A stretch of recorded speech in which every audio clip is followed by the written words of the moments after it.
G'day. I hate begging for money, but we've got to ask. We're planning for 2026 and we don't have enough money to keep going with the other side in the form that we've been going in 2025. We need a signal from you that you want the show to continue so that we can plan properly for what we will be able to do in 2026. Please go to othersidetv.com.au and join up to the exclusive side for less than $5 a month. And let us know that you want us to continue. Or if you want to just do it here on YouTube. If you're on YouTube, click the join button next to the subscribe button below, the join button, and that will enable you to support us also for a few dollars every month, just around the price of a cup of coffee. And it sends a signal that we should continue into 2026 and lets us know what we need to do to plan for next year. Thanks a lot for your support. I hope we're back in 2026. It was International Men's Day on the 19th. Don't be surprised if you missed it. Unlike International Women's Day, International Men's Day isn't being pumped out by the media and HR departments and schools and universities and everywhere you turn. There's few brownie points, virtue signalling wise, in it for corporations and governments, and even fewer advertising dollars, so it doesn't get much airplay. Now, here's a great Christmas gift book idea for the favourite feminist in your life. Nothing like getting those political conversations going at family Christmas gatherings for a hoot of a day. But seriously, this is a very important book. It's one that I think every man should read, and certainly every woman who's been exposed to modern feminist theory with no wider context, which is just about everyone in Australia these days. It's called The Relentless War on Masculinity, and it's the work of my next guest, David Maywald. David is a highly qualified corporate executive, financial analyst, and former fund manager who had a long career in finance and asset management. He's now passionate about supporting men's rights. But from a non-sexist perspective, David firmly believes that centrist men and centrist women can achieve much healthier social outcomes by turning towards each other and turning down the dial on extreme voices. David, thanks for your time and welcome to the other side. It's great to have you here. It's a pleasure. It's so good to be talking with you, and I really appreciate all of the efforts that you and the team have put into the other side over a long period of time. I can speak from the viewers that you've done a fantastic job. Thank you, Damian. Thanks, David. Well, I hope we can still be around in 2026. We're working on that. So, look, this is your fantastic book. It's a strong critique of the very political and sexist form of feminism that we seem to see everywhere around us today. A lot of misandry, man-hating is a bit rife in this culture. It's evident mostly by the fact that most people don't even realise it, that we sort of swim in a sea of it. And most people believe that we live in some sort of patriarchy that oppresses women. I want to focus mainly on the struggles that boys and men are facing today rather than criticising modern feminism. But you do have a whole chapter called The Four Horsewomen of Feminism, so I think we need to touch on it. And you say that the four horsewomen of feminism are misandry, gamma bias, gynocentrism, and gaslighting.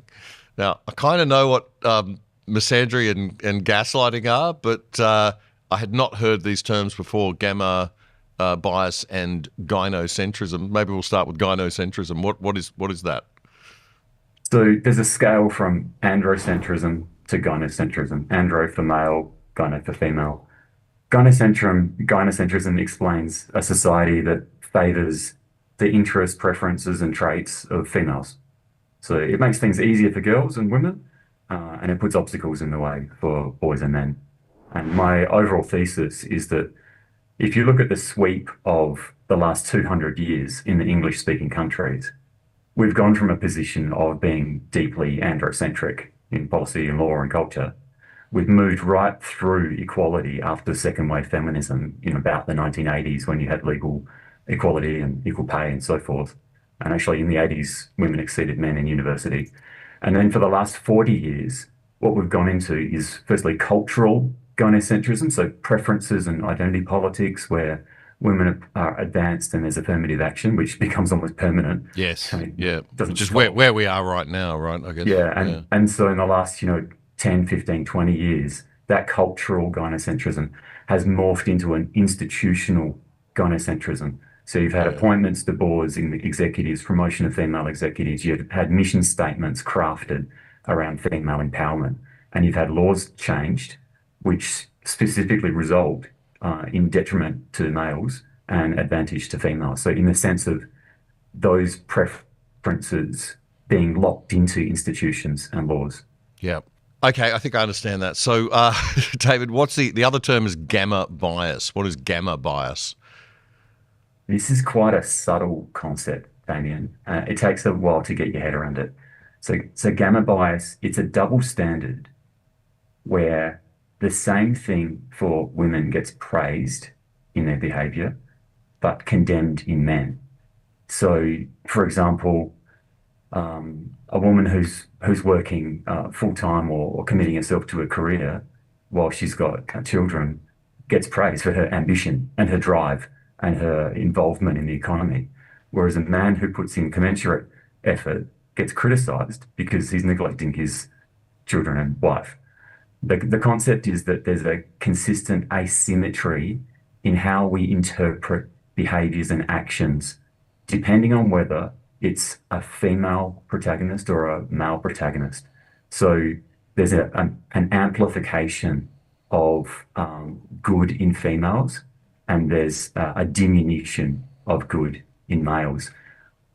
Once you get your head around this concept and you start observing the world around you, the comments in conversation, the media, once you get this, you see these four horsewomen absolutely everywhere.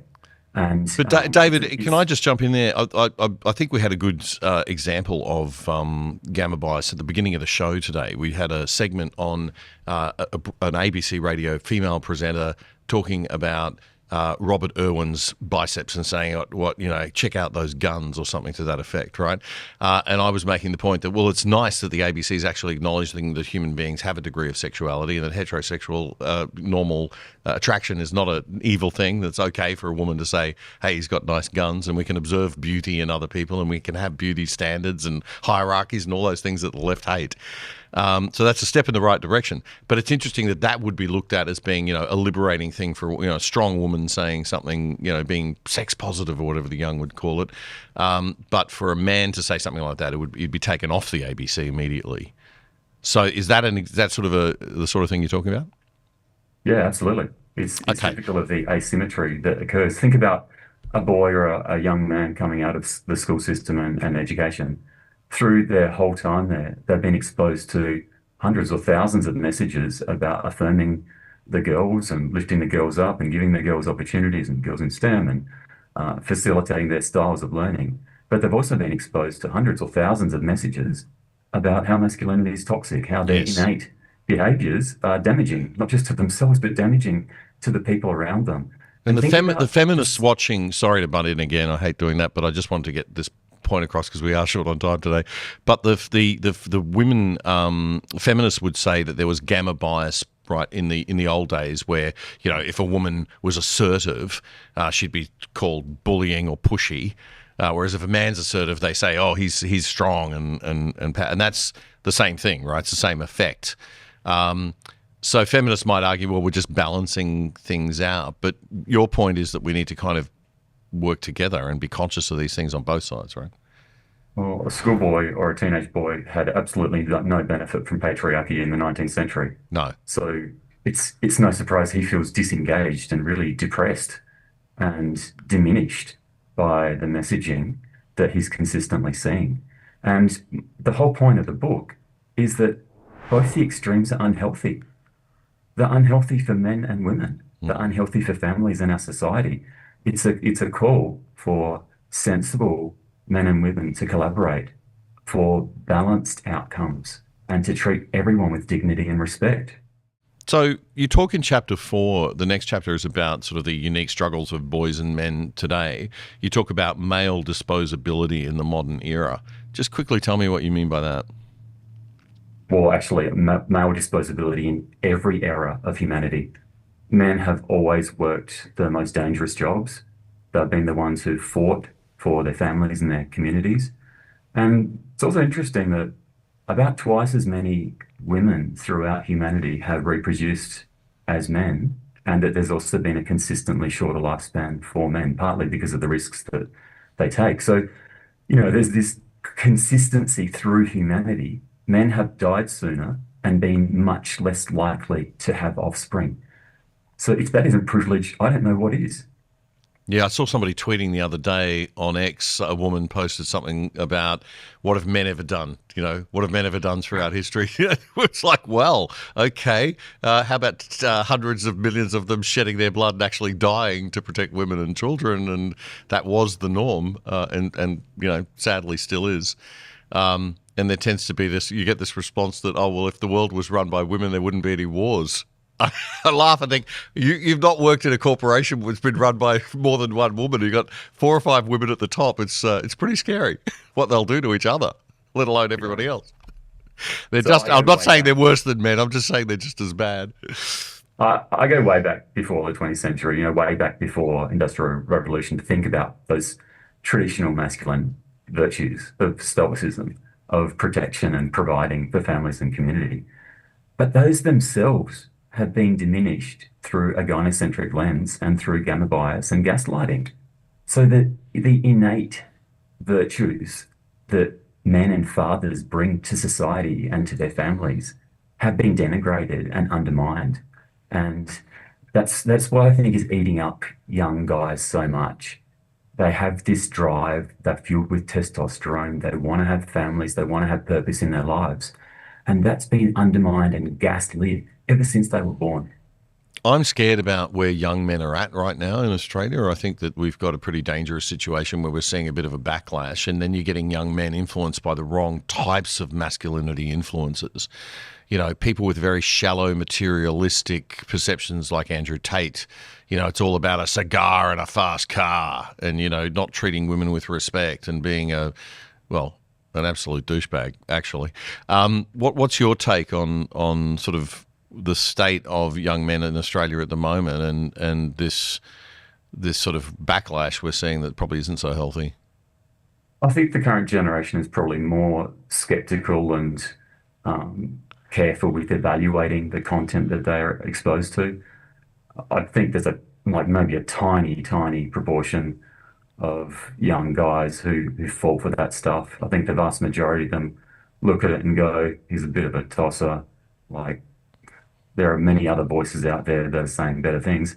Just 2 days ago, Kelly Sloan, the newly appointed leader of the New South Wales Liberal Party, did an interview with Daily Telegraph, which is on TikTok, and she talked about her 3 sons and how much love and concern she has for them. It's I great. think we're starting to see a lot of sensible, centrist women and men speak up about what's been missing in the lives of our children, the purpose, the faith, the aspiration to family, the community building, the long-term vision. Like, with all the challenges out there, our kids need hope. They need an aspirational narrative, and we've got to talk about healing. We can't just talk about victimhood and trauma. We've got to talk about what's the path of bringing males and females together to collaborate for our children and the next generations. That's great to hear that Kelly Sloan said that. A million points to her. There was another big breakthrough politically as well, wasn't there? You were telling me before we came on. Yeah, so just yesterday, Julian Melissa, the federal opposition spokesperson on education, got up in front of peak body conference and called on the federal government to hold an inquiry into boys' education, which I massively applaud. Boys aren't just falling through the cracks. There are huge chasms in our education system, and boys are being pushed towards those chasms. You've got 43% more boys failing to complete high school than girls. You've got boys in year 9 who are 1.5 years behind in literacy. Many of them can't write. They'll struggle to communicate. And then you've got 64% more young women graduating from university than young men. And that chart's just going up towards 2 to 1. Yeah. We've got a very unbalanced, ineffective education system. And we're having a very healthy debate right now about how we can meet the educational development needs of all of our students, boys and girls from all different backgrounds. David, your work's been fantastic in the last couple of years. Thank you very much for your support of this show in the past and present. The Relentless War on Masculinity is the name of the book. How can people order this right away if they want to grab it right now, David, for Christmas or anything? How do we get it? You can buy the ebook today. It's on over a dozen different platforms. Okay. The ebook's priced at $5.99. deliberately I priced it to be really affordable. The paperback is available from a number of distributors such as Amazon, Topia, and others. And then there's an audiobook version, which is available through Google Play at the moment, and I'm hoping to have it on other platforms. So just search for The Relentless War on Masculinity by David Maywald, and it'll bring you up all of the available places that you can get hold of it. Fantastic. David, have a great Christmas with your family, and thank you so much for joining us today. I think you've delivered some of the most important words delivered on this show this year, so very fitting that you are our final interview for 2025. David Maywald, the author of The Relentless War on Masculinity. Get this book. It's not that long. It's a great read and well worth it. Thanks, mate. Did you know that with a virtual private network or VPN on your computer, tablet, or phone, you can log into your favorite streaming services like Netflix from home with an internet address from anywhere in the world and watch all the shows that they offer in other countries, including stuff in different languages? And using a VPN to route all your internet traffic through a third-party server means that big corporations and big government can't spy on you. If you sign up now with private internet access, we think they're the best VPN servers out there. As a viewer of The Other Side, you can get 83% off the price of your subscription and get online for less than $3 a month. Check it out right now. Go to piavpn.com/otherside. That's piavpn.com/otherside. It's a great service, a rock bottom price, and supporting our sponsor, you are helping to keep The Other Side going and growing. That was a segment clip from our weekly Friday night news show, The Other Side, which you can watch in full by simply going to YouTube and searching up The Other Side Australia. Then you'll find our full shows playlist. You can also find all of our full shows and our segments on our own website, othersidetv.com.au. That's othersidetv.com.au. Help us build a whole new Aussie media by joining us over there and signing up for the exclusive side.